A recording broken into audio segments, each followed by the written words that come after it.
আসসালামু আলাইকুম। হ্যালো। আসসালামু আলাইকুম। আসসালাম, ভালো আছো? আছি আল্লাহর রহমতে ভালো। আব্বা আপনি কেমন আছেন? আলহামদুলিল্লাহ। আব্দুল সালামের অবস্থা কেমন? এই যে কথা বলেন। আসসালামু আলাইকুম আব্বা। আচ্ছা বাবা, জ্বর ছাড়ছে? একেবারে নির্দোষীয় ছাড়ি নাই। কিছু আছে এখনো? জ্বর আছে, তারপরে কিছু খাইতে পারতেছে না, বমি হচ্ছে সমানে। শরীরটা খুব দুর্বল করে দিচ্ছে এত নাকি? দুর্বল করে দিয়ে গেছে না একেবারে। আরে কয়দিন ধরে বিছানায় ফেলে দিয়ে গেছে। এটা কি জ্বর? কি বলে ডাক্তার? ওষুধপত্র খাইছো কিছু? হ্যাঁ, কালকে রাত্রে তো আমাকে শিবির নিয়ে গেছিল ডাক্তারের কাছে। সিজনাল জ্বরে সম্ভবত ধরছে। আচ্ছা আব্বা, হ্যাঁ ওই যে ব্যারিস্টার রাজ্জাক সাহেবের যে অবস্থা দেখলাম, হ্যাঁ। আপনিও এরকম করলে তো ওরা তো আসলে কোর্টের আইনে তো মানবে না। আরে করুক আর না করুক, আমাদের চেষ্টা যা আছে তা করতে করতে কি? তা ঠিক।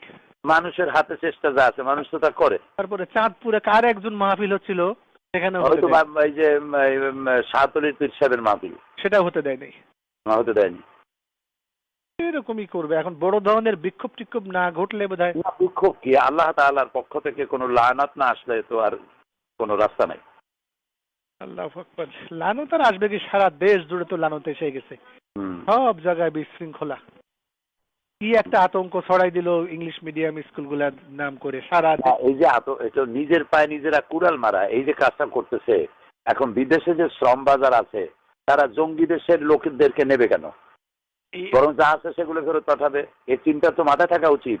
এই চিন্তাও তো তারা করে না যে প্রায় 1 কোটির মতো লোক বিদেশে চাকরি করে, ওই লোকগুলোর অবস্থা হবে কি? সেনাবাহিনীর হাজার হাজার লোকরা বাইরে আছে, তাদের সম্পর্কে লোকেরা ধারণা নেবে কি যে পুরোটা জঙ্গি দেশ। এটা নিজের দেশের এমন বদনাম মানুষও করে। এটাই যদি ওরা ভাবতো ক্লিনটনের সময় ওই সেই বই লেখে ছাড়তো নাকি? আহারে আল্লাহ, এইভাবে নিজের কপাল নিজেরা পোড়ায়। এরা কোনোদিনই দেশের তুমি রাস্তায় গেলে যা দেখবা, চতুর্দিকে খালি বালির পাহাড়, বালুর বস্তা, যেদিকে তাকাবা সেদিকে দেশ একটা যুদ্ধের প্রস্তুতি চলছে। তাই তো দেখতেছি, পত্রিকায় দেখতেছি তো এরকম। খোদার লানত। আর ওই ভারতের জন্য এখন দেশটাকে টেক ওভার করা খুব সহজ হয়ে গেল।